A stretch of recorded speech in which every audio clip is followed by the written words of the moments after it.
Cek, cek, cek, cek.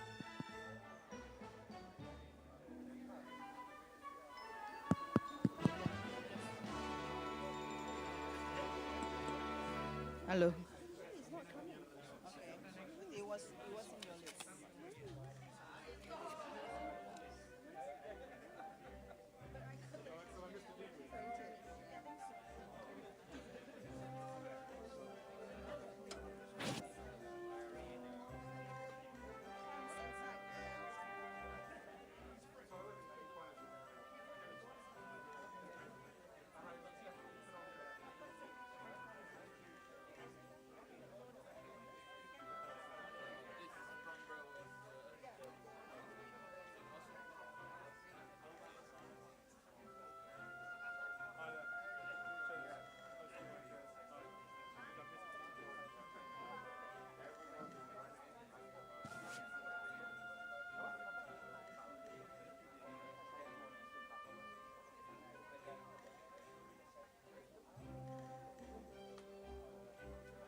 Good afternoon.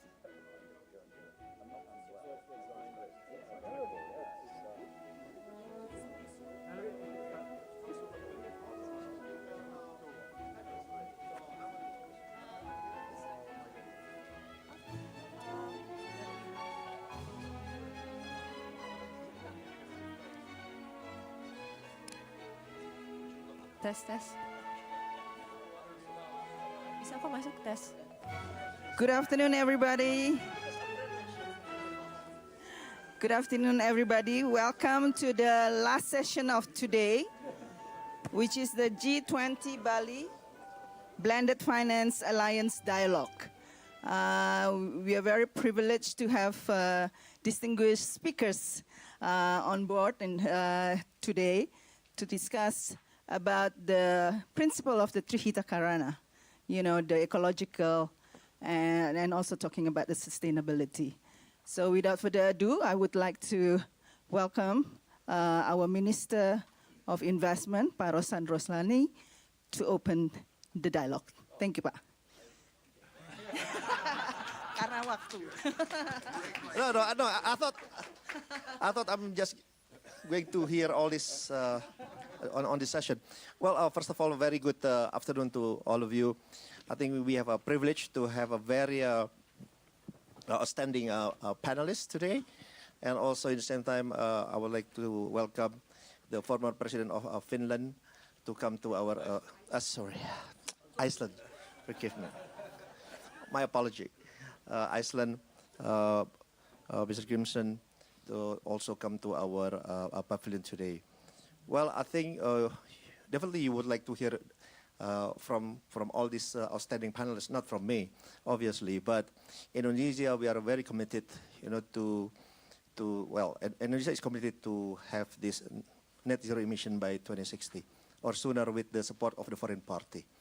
And heading into that direction, definitely, Indonesia, we have the limitation in terms of resources, funding. I think that's why we are here, and also technology and other things. And again, Indonesia, we are expanding very rapidly, but in the same time, we are pushing also to have more sustainable and inclusive growth, because we strongly believe we can achieve that with the support of a foreign party, and at the same time strengthen our human capital and create more quality job in Indonesia. So I'm very pleased to have all of you here. I wish our room is much bigger, but I can assure you next year our pavilion will be much bigger because hopefully our president will be here also next year. He's already give a confirmation directly to Professor Klaus that our president will be in Davos in 2026.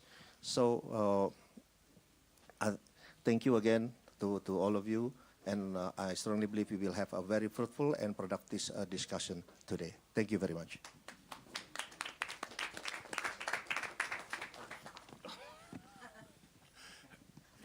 Okay, now I would like to welcome Sherry Nursalim to moderate the sessions. Come forward.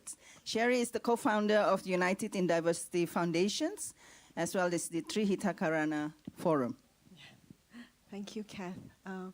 Thank you all for being here, and Your Excellencies, Barosan, President Grimson, and we are very, it has been a long journey, and many of you here, Dharmo is making me laugh, but it's been a really long journey. We have, Indonesia has gone through, I think in terms of the Sustainable Development Goals, I think we have, I think we just had a meeting with Professor Jeff Sachs, who came to Indonesia, and we realized that actually he recognized Indonesia as the country that has the first to introduce the targets within the budget and also have voluntary review of the SDGs, and we have met 60% of those targets, but still to work on. But I think the idea of a new international organization that was acknowledged by all the G20 leaders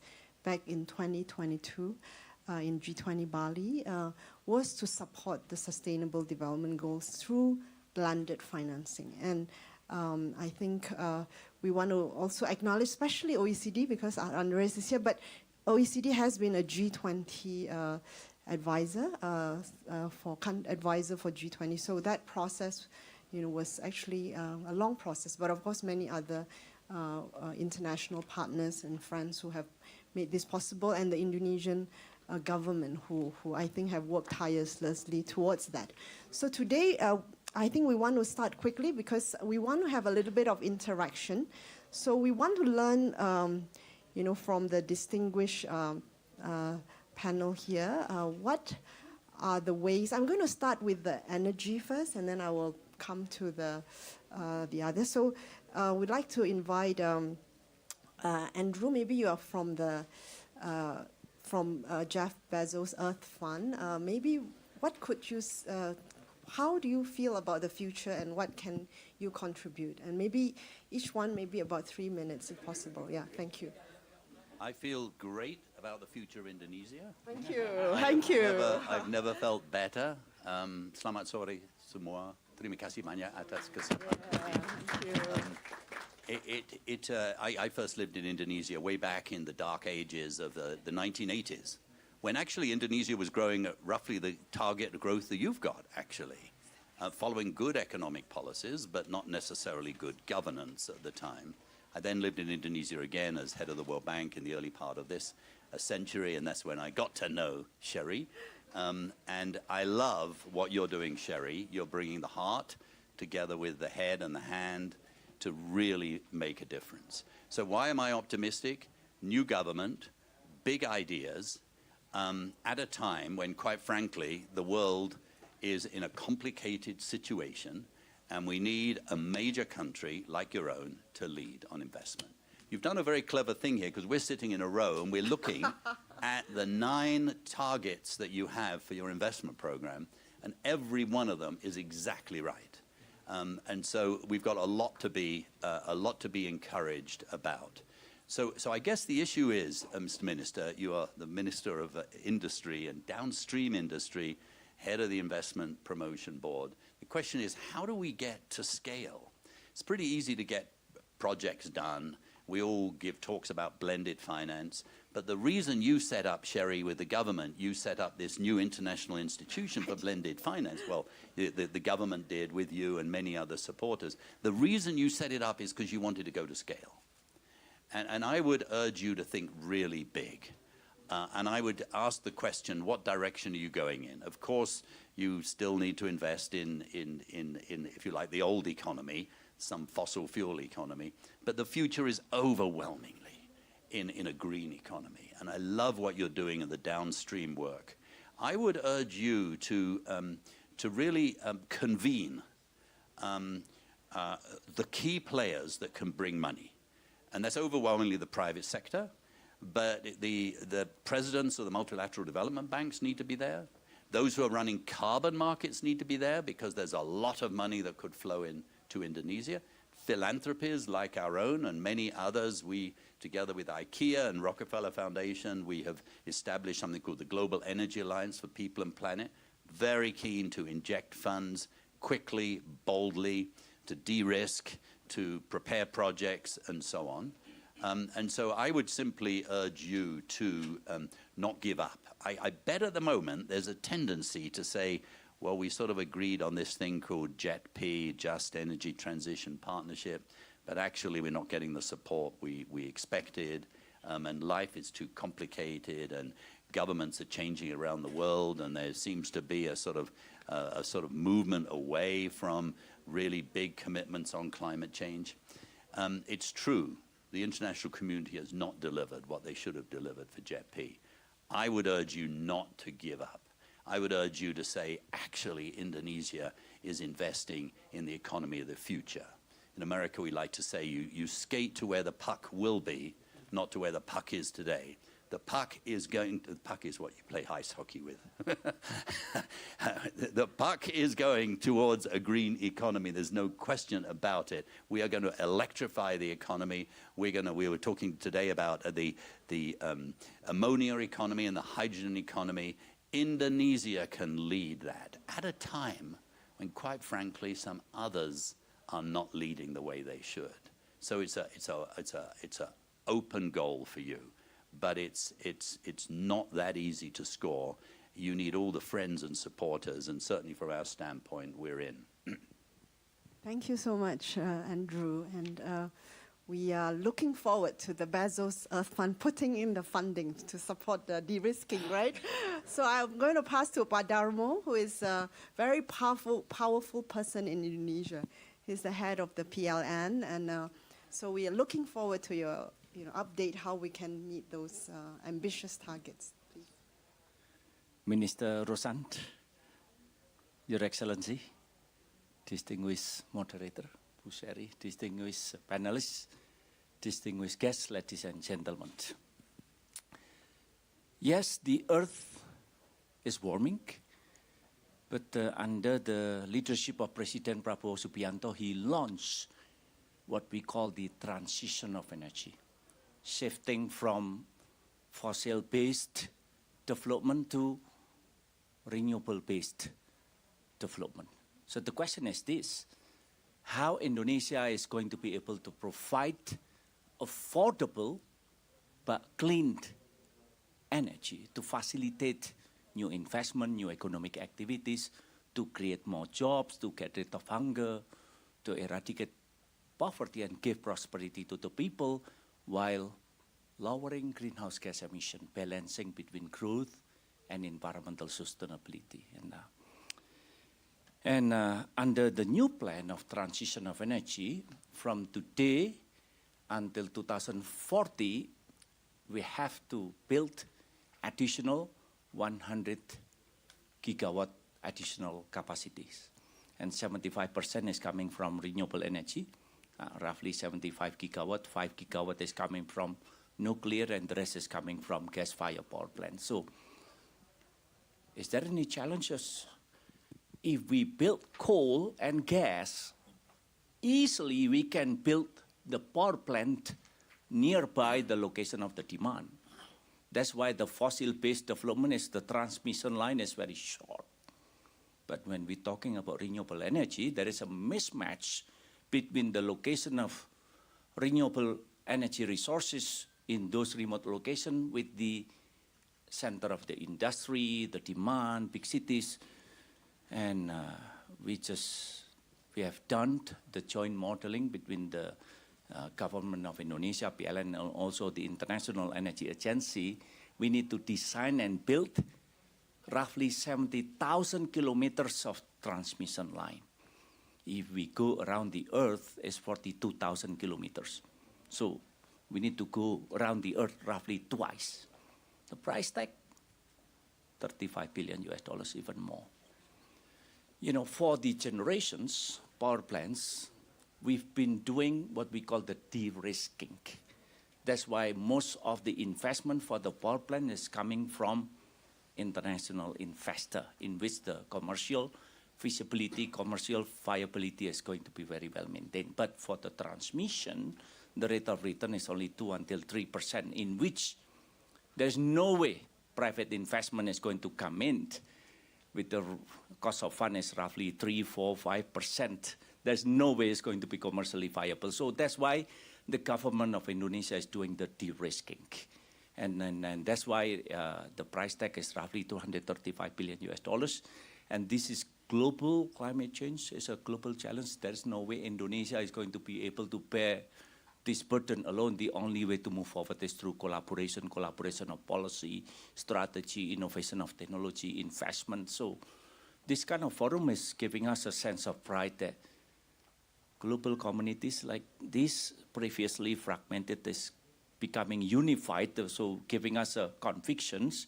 Yes, we face some kind of challenge, but we're going to keep moving forward to get the mission accomplished, to combat climate change, to slow down the warming, to make sure that the future of the next generation should be better than ours. So, you know, with that, of course, you know, under the leadership of President Prabowo Subianto, Indonesia is shifting. Yes, we're going to achieve growth. Yes, we're going to deliver prosperity. Yes, we're going to take care of the environment. Yes, we're going to reduce greenhouse gas emissions. And we're not going to be able to do this alone. So collaboration is the answer. Thank you. Thank you so much, Pak Darmo. And next, I'd like to invite John Crates from the Rocky Mountain Institute, president of Rocky Mountain Institute, to share. Do you have a mic? Or? I don't. Okay, no, Well, yeah. I have one So now. please. I do. Thank you. Mr. Minister, Mr. President, every distinguished guest, Pak Darmo, wonderful to join you all here today. You know, I share Andrew's enthusiasm for where Indonesia is right now. When we look at the global situation around energy, today, 90% of all, or when we think about 2035, 90% of all renewable energy will be installed in emerging markets and developing economies, right? Today, it's only 20% of clean energy is going to emerging markets. And that's, even though it's cost effective in the global north, it still needs to become cost effective in the global south. And Indonesia right now is growing directly in and accelerating its growth at a time where it can not only benefit from, but pioneer some of the financing structures that allow us to drive down that cost over time. And that, as Pak Darmo said, is going to take some de-risking. It's also going to take some capacity building and public development along the way to make that happen and to build up the ability to provide that clean energy going forward. And so it takes government money, but also takes private money, and that's the big scaler. But it does take philanthropic money as well to build some of that capacity in the system, to help de-risk and support new supply chains to be developed and grow. And that all happens at a very community level. And so RMI has been involved alongside United in Diversity and a host of other stakeholders to help develop the capacity and the business cases at a local level so that communities can choose the energy future that makes the most sense for them. And it's when you unite together around the principles and you understand the financials and you understand the different colors of money that you can assemble and you can work alongside the utility that you can actually pull that future forward for a clean energy today at a price that meets your needs today and into the future. And that's what's really exciting about what's come out of, I would say, a planning process for the JETP. While even though the international community has fallen short, the clean or the comprehensive investment policy plan that Indonesia put together started to structure what types of investments make the most sense for Indonesia's communities to step forward and claim that clean energy that makes sense so that the whole of the country can thrive and grow into the ambitions of the minister and the broader 9 different areas that are targeted here going forward. Thank you. Thank you very much, John. And I think next I'd like to invite James from the Green Finance Institute to share how you can support the new international organization. Thank you. Thank you. Thank you very much for having me. Thank you indeed. It's a privilege to be here. So we are very much aligned with what's been discussed, and I would say that we are the beneficiaries of philanthropy that is going to and is working at the moment in Indonesia to put capacity into the system in 2 key ways. So the Green Finance Institute, we are a philanthropically funded organization. We are finance professionals, and our KPIs really are capital deployment. We want to see money moving into the green economy. And we're working in Indonesia on 2 key fronts, which is about that institutional capacity. So we're working with the Ministry of Finance and others to develop a sustainable finance committee. So trying to reduce the friction costs of deploying capital, trying to look at what the institutional architecture needs to be able to deploy that capital in the sectors that it's required. And we're seeing these sectors, as Andrew said, in front of us. And that's around the regulation, so what policy regulation needs to be in play, but also what financial mechanisms need to be in place too. So the first is the institutional and architecture, but second is that financial mechanism. And so we get into the detail and really work through what are those blended finance mechanisms that need to work. And we do that in Indonesia, and we're doing that in the Philippines and in the UK and in Europe. So we've developed revenue certainty mechanisms to cushion the blow of green sustainable aviation fuel. We've developed guarantee structures that credit enhance local municipalities to be able to offtake IPP energy in South Africa. We've signed now in Indonesia an MOU with PTSMI to do exactly this kind of work. So we're getting into the weeds of the financial mechanisms. But ideally what we're also then doing as well by doing that is we're showing what a pathway can look like to deployment that committed capital has lacked for a while. And that's really about the deployment of that committed capital. And we really want to be able to show that transaction number 1 that might be concessionarily financed leads to transaction 10 that is privately financed. And so we're only using that public money in the least inflationary way possible. And so we're showing a pathway for that committed capital. We're crowding. We're doing some of the convening, maybe not at the level, Andrew, that you would like us to in terms of the sort of CEOs and the like, but we're bringing the development banks in. We're bringing the local banks in to say, what is it that you need? How does this mechanism work? And work with PTSMI and the like. So it's really around showing that place and doing that at a portfolio level. How can we bring in some of the non-commercial aspects of green spaces in cities, of internets in schools, etc.? How do we bring that in so that we can finance that in a portfolio level? Because ultimately what we're looking for is an increase in not only quantity of finance, but quality of finance. Thank you so much, James. I think before we go back to the other speakers, I'd like to just open up a little bit. We also have very impressive group of people here, and corporates as well as philanthropy organization, UN organization, also from the Vatican. So I like to, first I think, Axton here, I think, okay, I'm not going to call on you, but he has, from the Indo food and many, it's Salim, and so we have, they have been doing a lot of work on the SDGs, and so we have Mary Ann, who is major family who is doing philanthropy across the Asia-Pacific region, and now you have a few things you're hosting in WEF, and launching a book on impact, with your brother, and Serge, who is also part of our founding the Global Philanthropy Circle with the Rockefeller family and many other families. And so I just want to open up. So I think we do like to invite, and Hans is from right here in Switzerland and in Klosters. We live at his place, so thank you for coming. And we'd like to just invite, and of course President Grimson, maybe any of you have any feedback, or how do we support, this blending? We need really philanthropic support so that we could really scale. And I think just now James alluded to SMI. So SMI is under the Ministry of Finance, and they created this SDG Indonesia 1, was the first country platform on blended finance. And they have already implemented 160 projects. So that was one of the outcome from back, the 2018 World Bank IMF meetings in Bali. And we would like to invite more to see these projects. And we need that platform for energy.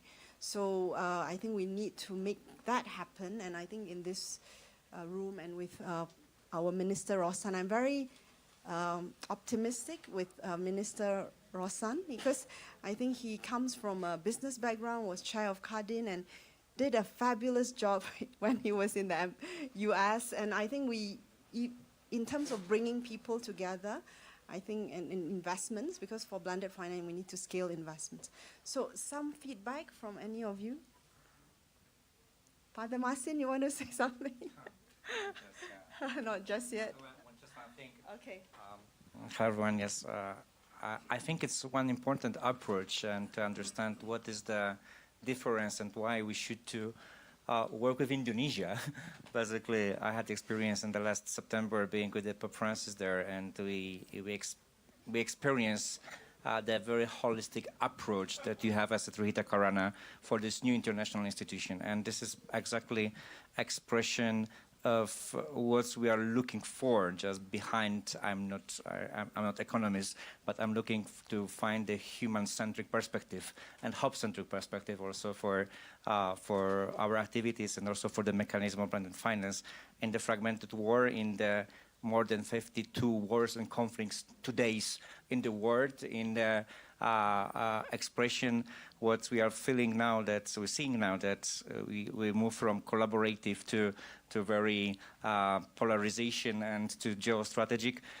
Example of Indonesia is amazing, showing us that the power and the fundament of the united in diversity. So I think this is also one of the important aspect of the international institutional blended finance, that is holistic, human-centric, and hub-centric approach, having the human person on the center. So, thank you, Father Marcin. So I think just one thing a little bit different. I think Andres, later we will ask you to talk about this also, because in OECD we actually started with the Trihita Karana roadmap on blended finance.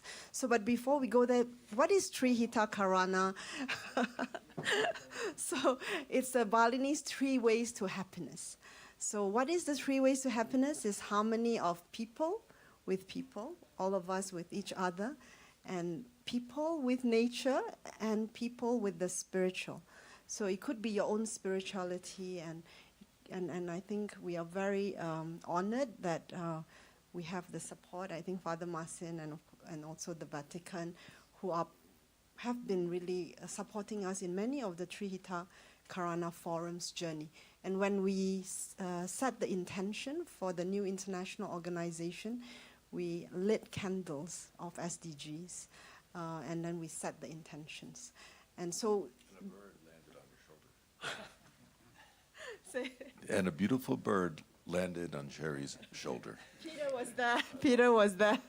So there was a dove that came twice. Anyway, there's many other signs, but we put that aside. But I think what we believe the world needs this new international organization. Where do you get G20 leaders agreeing on anything? They agreed there is a need for blended financing for SDGs, and that agreement was a miracle because the war has already started. So many things I think we need to deliver that. And if you look at the DAF in the SDG 16, peace, justice, and strong institution. That's the message of the DAF. So I think we are all here because there's a need. And we hope Indonesia can be at the center, and each of you here can play a key role, so we can align with other developing world and show a prototype. Maybe I pass back now to Andreas. Maybe you want to share from OECD, please. Thanks so much, Sherry. And let me first say, Mr. President, Minister, friends, colleagues, really great to have you here in the audience. I may not look very Indonesian, but I can assure you my heart beats Indonesian. And we do all the work for you because we also love to come to Indonesia, to come to Jakarta, to come to Bali, to Belitung, because there you can see what many of the panelists here already said, the huge future and the avenue Indonesia has as a green growth economy, as a blue economy, which is one of the biggest investments we could think about for the future. And on this occasion, let me also say that we are at the OECD very proud that Indonesia is the first country from Southeast Asia who applied for membership in the OECD. It's the first Southeast Asian countries who started the accession process to the OECD. And Minister, I can assure you, you will have a partner in us for your policy reforms. This is what Secretary General Corman assured your President Prabowo when he met just recently. But we also want to benefit from Indonesia's experience on the investment front, on the blue economy front. There are many things Indonesia can bring into the international discourse. This brings me to the topic of today. And when we started this conversation, and it was one of those who was 10 years ago in Bali when we started the Trihita Karana roadmap, there was a lot of talks. We need to leverage the millions to the trillions with bringing in private finance. But if you look at the empirics, where are we now? That means we need to do more, and your initiative is a very practical to push this one. We currently, because of the pandemic, we are 56% widened the gap on SDG financing, 56%, $4.3 billion US, which we are missing in financing SDGs, financing climate and other objectives in the SDGs. And if you mirror this with the development in private finance, we have been able between 2013 and 2023 to quadruple the investment, but only from 15 billion to 70 billion. I leave it to the mathematicians among you how much is missing between the 70 billion and the 4.3 trillion. So it's something we need to kind of consider how we can be really serious with this. And our role in the OECD is to help you, to help governments, to look for best practices in capital markets, to look for best practices in institutions, to look for best practices in setting, to allow private finance to flow into this kind of projects. Because make no mistake, every businessman here in the room, he needs to look for a return on investment. And it's not just because everybody thinks we need to save the planet that all this money is automatically channeled into this kind of investment. And that's why we in the OECD, we are true believers in blended finance, leveraging public money with private money, but also having the public duty, and this is also the duty for us as an international organization, to provide the institutional setting, to provide the principles which can make this institutionally work. And this is why we have been supporting the Trihita Karana roadmap. We have been supporting with you, and I remember our first conversations on this in Belitung with Pak Luhut at that time. The G20 principles on blended finance, which are based on the OECD principles, and this is something we now kind of try to develop further, implement it, and very happy that you have so much convening power, also bringing so many investors and people from the ground. So count on the OECD to support this process with ideas, with institutions, with principles, with the setting you need in the policy in order to really make this investments allowed to flow. Thank you. Terima kasih banyak. Thank you so much, Andreas. Thank you. And so I think we are very grateful for all the support. And I think next I would like to invite Tanya. I think you are doing the food securities aspect also linked to blended finance, and it's a very big priority of the government. So please. Great. Thank you very much for having me here again. It's a real pleasure. And we're really excited to announce a couple of things that we plan to do in Indonesia this year. So keep your eyes out. I would like to ask the audience if they have any idea about what the commonalities are between coffee, cocoa, cardamom, and coconuts in the last 12 months. Commonality is that they've all had crazy prices. Anyone that's buying coffee, all the coffee roasters are basically freaking out because of climate change. Climate change is here. In fact, even last year, Hershey's, a major US company, had to issue a profit warning because of the cocoa price.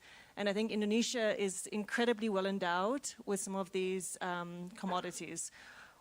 My name is Tanya Havman, and I have an investment advisory firm here in Switzerland called Club Mondial.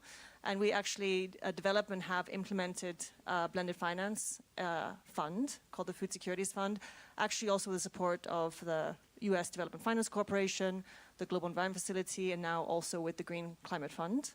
So we have quite a lot of experience of trying to get institutional capital, getting institutional capital into some of these places. And what we see is that for emerging developing markets, unfortunately, many investors in the global north, when you talk to them about projects or opportunities in Indonesia or in other places like Benin, where we also work, they just freak out. So I think there's a lot of opportunities there around building the comfort, and I think there's many ways that this initiative can actually contribute to that. I would also like to say, we work with large corporates, many of whom already have substantial investments in Indonesia, and I believe will also increase those in the next couple of years. And I think using these relationships to help to de-risk through their value chain commitments, which we're seeing in the face of climate change, even with the political developments that have happened in the US in the last we won't talk about it. I think even with these things, I think the large corporates know the situation. And I think this is causing a change in behavior and investments. So we're seeing longer term contracts. We're seeing premia for diversifying sourcing areas that we've not seen before. So I think this is a huge opportunity to also leverage some of their balance sheet to actually deploy some of this blended finance alongside obviously the very precious ODA and philanthropic funding that is available. So I think, we're really excited. We're working on a variety of initiatives. I can see already 4 of the ones up here are things that we're working on. We're working on a blended finance facility for rice together with the FAO and IFC as well. And we're launching another fund for longer term financing for value change, which also includes things like biogas, which we see as a really interesting opportunity. So I'm really excited about the opportunity to continue to engage with your initiatives and bring in some of my contacts in terms of corporates and the investors that we've already gotten to get comfortable in some of these structures and to scale them. So thank you very much, and really excited to be part of this. Thank you, Tanya. Thank you very much. So I think we are hearing all these, so we are hoping to help Baro-san to meet his investment target way before your timeline. So I think I would like to close, with Peter, who is a very long-time friend and who was, is chairman of the Conservation International, and also Neotero, I think you are the founder. And so please give your remarks. Thank you. Sherry, thank you. And thank you for the invitation. I have a couple of perspectives I'd like to share, just from the perspective of conservation and Conservation International. It's clear that blended finance is the pathway that has to be designed and achieved if this extraordinary nation of Indonesia is going to continue to secure its ecological richness. And one of the great examples is what has been done by the government in collaboration with business, the fishing industry, and with conservation organizations to establish Blue Halo, which is a beautiful strategy of establishing a marine protected area and then providing an exclusive opportunity to a fishing industry to fish around that protected area. In other words, the marine protected area is a fish creation zone, and the beneficiary is the industry around it. And the obligation of the industry is to protect it, and it's monitored by the government. And so you have a success in the protection, a success in the industry, a success in the value added, and an important essential role for government. So, that's one example, but those are the types of examples that we have to be thinking about. I think that the other perspective that I'd like to just kind of elevate is that when I look at the challenge to the minister of achieving these important goals, it really will be an essential measure of success if in the process of achieving these goals, there is an elevation and a recognition of the important role that the healthy environment plays in the quality of life of all the citizens of Indonesia. That's where we are in this age of adaptation, of sustainability. No industry can develop by ignoring its environmental impact, which adds an extra complication. But it also adds a remarkable opportunity for innovation. And we are in one of the most extraordinary eras of innovation in every single sector. We think about how we manufacture, we think about efficiency, we think about waste, we think about health implications, and they all tie together. So as I look at these 8 targets, I think that one of the things that we have to really ensure as we emerge and grow is that we are really securing that unique character of Indonesia. When you look at Indonesia, you look at the planet Earth from the sky above, there are only a few nations that stand out as being the greatest concentrations of ecological richness. Indonesia is at the very, very top of that list. That is an asset that nobody else has. That's what I find absolutely remarkable about Trihita Karana, about blended finance, about the leadership of the country, about the exploration, about the new ways of thinking about how a nation emerges, because we have to recognize that this is a moment when there is a very significant shift in leadership on the planet Earth. And there are a few nations that really have the opportunity of really standing out and being the demonstrators and the leaders. Indonesia has shown, just by the pathway of the last decades, that it is ready to assume that role. It's not only taking care of people, it's thinking about where its capital is, it's thinking about important issues related to its spirituality, to equity, to environment, to economy. And that's the opportunity, and I think that that's really what all of us are excited about. The world needs that kind of leadership because it's clearly absent right now. The world needs that leadership. And when I look at the 2 gentlemen sitting in the front, Iceland leader, Indonesia leader, I think of 2 nations that actually have the opportunity in different ways to show the rest of the world that there's a pathway. And so that's why I'm excited to be your friend, to be here with you today, to have the opportunity of having spent decades in Indonesia. And I want to thank you for the leadership. Thank you. I mean, we all know who you are, Sherry, and we know how you inspire. I mean, I'm not sure how many texts you guys get in the middle of the night, but I get a lot of them. Anyway, so thank you all for being here, and congratulations to all of my fellow panelists for what you're doing in support of this great nation. Thank you. Thank you. So thank you so much, Peter, for that wonderful closing.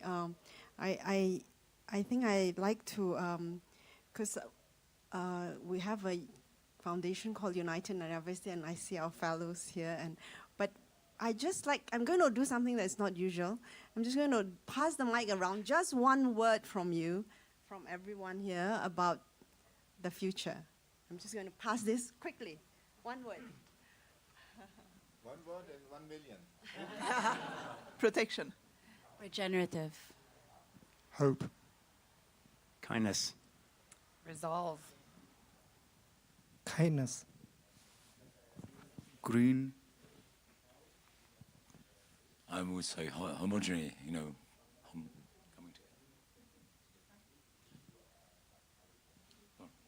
Partnerships. Prosper. Gratitude.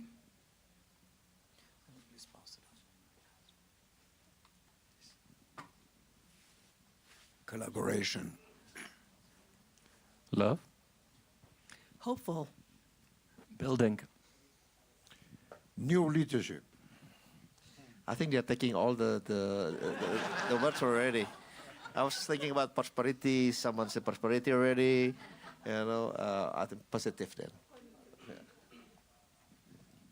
Sherry has been continuity. Conscious leadership. Happiness. Peace. Friendship. Best investment. Sustainable. Deployment. Faith. Power. Resilience.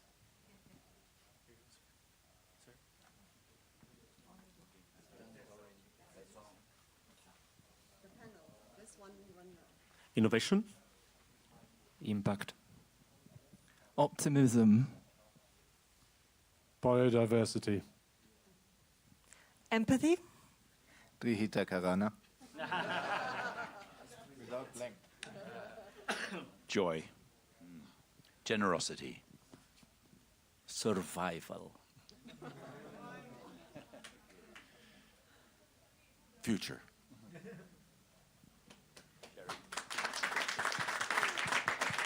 I think hope, and I'm going to move over there. Maybe you'll take one group picture over there.